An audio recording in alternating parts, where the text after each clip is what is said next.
निर्माण सेना संगठन ने बलिया की धरती पर आगमन लेते हुए बलिया के वासियों को तथा हमारे 99 इंडिया न्यूज को बहुत बहुत धन्यवाद एवं शुभकामनाएं दी तथा बलिया में अखंड भारत निर्माण सेना से जुड़े सभी पदाधिकारियों को नियुक्ति पत्र तथा माल्यार्पण करते हुए सम्मानित किया। पद की गरिमा को ध्यान में रखते हुए संगठन को सुचारू रूप से संचालित करने के लिए प्रेरित करते हुए अपनी अपनी जिम्मेदारियों का बोध कराया गया। लगातार प्रदेश में हो रहे बहन बेटियों के साथ अत्याचार पर फोकस करते हुए कहा कि इस पर जल्द से जल्द कार्यवाही की जाए, अन्यथा अखंड भारत एक भयानक आंदोलन का रूप भी ले सकता है। प्रदेश अध्यक्ष श्री पवन कुमार मिश्र तथा प्रधान महासचिव श्री ओम प्रकाश दुबे ने अपने पदाधिकारी कृष्णकांत पांडे, अंजनी कुमार तिवारी, राजू गुप्ता एवं सनंदन उपाध्याय को सम्मानित किया।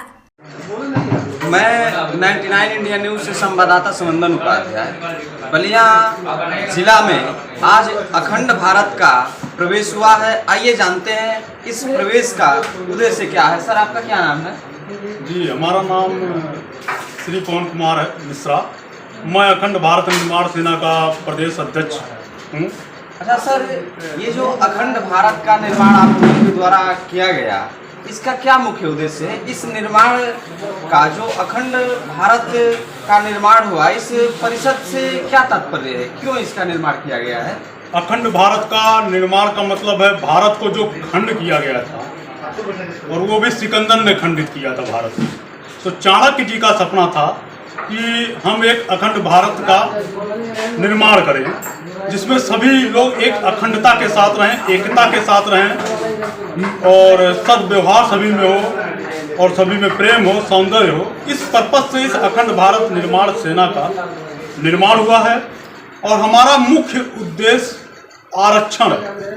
एक ऐसा अभिशाप हम लोगों को दिया जा रहा है इस भारतवर्ष में, जो सिर्फ 10 सालों के लिए था, और इसको राजनीतिक तत्वों द्वारा ऐसा बढ़ा दिया जा रहा है कि 70 साल तक हम आरक्षण को झेलते चले आ रहे हैं और आरक्षण के बल पे ही लोगों को बांट दिया गया है जाति के आधार पे, जाति के आधार पे। और हम कहते हैं इस जाति के आधार पे भारत एक धर्मनिरपेक्ष राज्य है। जाति के आधार पे इनको बांटना, ये सरकार को खत्म कर देना चाहिए। आरक्षण को आर्थिक आधार पे क्यों नहीं करते? हम हर वर्ग में गरीब देखे जा रहे हैं। हमारे वर्ग में, सामान्य वर्ग में गरीब हैं, बैकवर्ड में गरीब हैं, सब वर्ग में गरीब हैं। उस गरीबता को बाकायदा से जांच करी जाए कि भारत में कितने गरीब हैं।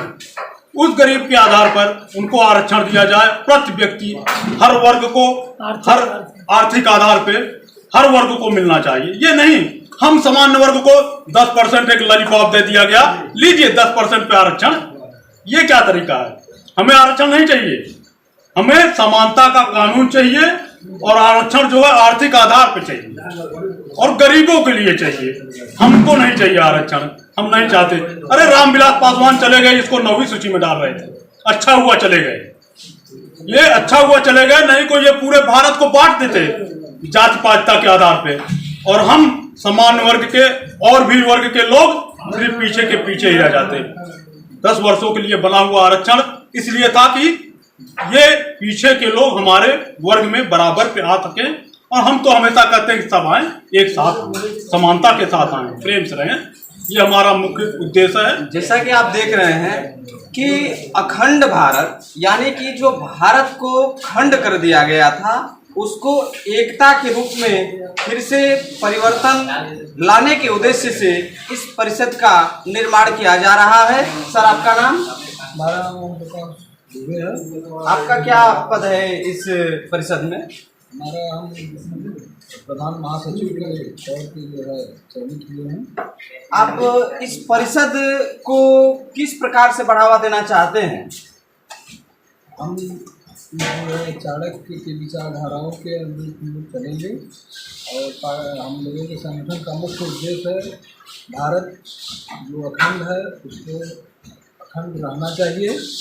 चाणक्य के विचारों को देखते हुए इन चीज़ों का पालन किया जाएगा और हम लोगों के संगठन का यही उद्देश्य है। अच्छा, किसी भी संगठन का जब निर्माण होता है तो संवाददाता सनंदन उपाध्याय। सर, अपना परिचय दीजिए। जी, मैं प्रदेश अध्यक्ष अखंड भारत निर्माण सेना श्री पवन कुमार मिश्रा। आपका बलिया आने का क्या उद्देश्य है? किस उद्देश्य को लेकर के आज बलिया आपका आगमन हुआ है? बलिया में उद्देश्य के तौर पे आए थे कि हम अपने सभी पदाधिकारियों को नियुक्ति पत्र देने आए थे और कुछ मुद्दों पे बात करने आए थे। तो अभी तो नियुक्ति पत्र में जो हमारे पदाधिकारी नियुक्त हुए हैं उसमें प्रदेश महासचिव जी श्री कृष्णनाथ पांडे जी, प्रदेश सचिव जी श्री सदानंद उपाध्याय जी, प्रदेश सचिव श्री अंजनी कुमार तिवारी जी और हमारे भोले वाले प्यारे भाई श्री राजू गुप्ता जी मीडिया प्रभारी अखंड भारत निर्माण सेना से नियुक्त किए गए हैं। और हमारा यही उद्देश्य है कि हम लोग आपसी प्रेम व्यवहार एकता के साथ बनाए रहें और अखंड भारत निर्माण सेना को संगठित करते हुए जहाँ तक हो अखंड भारत का सपना संपूर्ण करें, यही हमारा मुख्य उद्देश्य है। अच्छा, ये जो निकिता कांड है जी, इसके संदर्भ में आप क्या जानकारी देना चाहेंगे?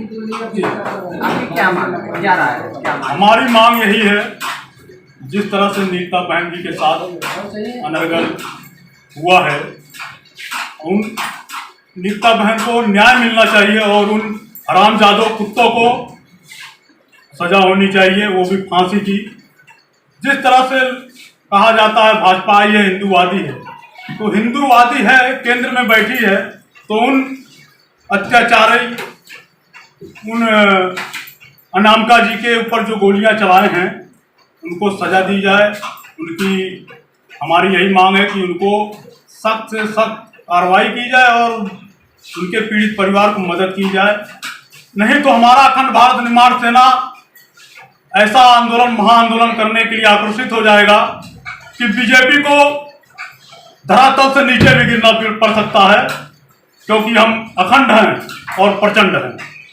यही हमारा उद्देश्य है। जो लगातार एक के ऊपर एक बलात्कार, अन्याय, गोलियां चल रही है, एक से एक कांड हो रहा है, आज अखंड भारत ने उसकी जानकारी देते हुए कहा, आप सभी देख रहे हैं कि अगर यह कांड 99 इंडिया न्यूज संवाददाता सनंदन उपाध्याय की रिपोर्ट।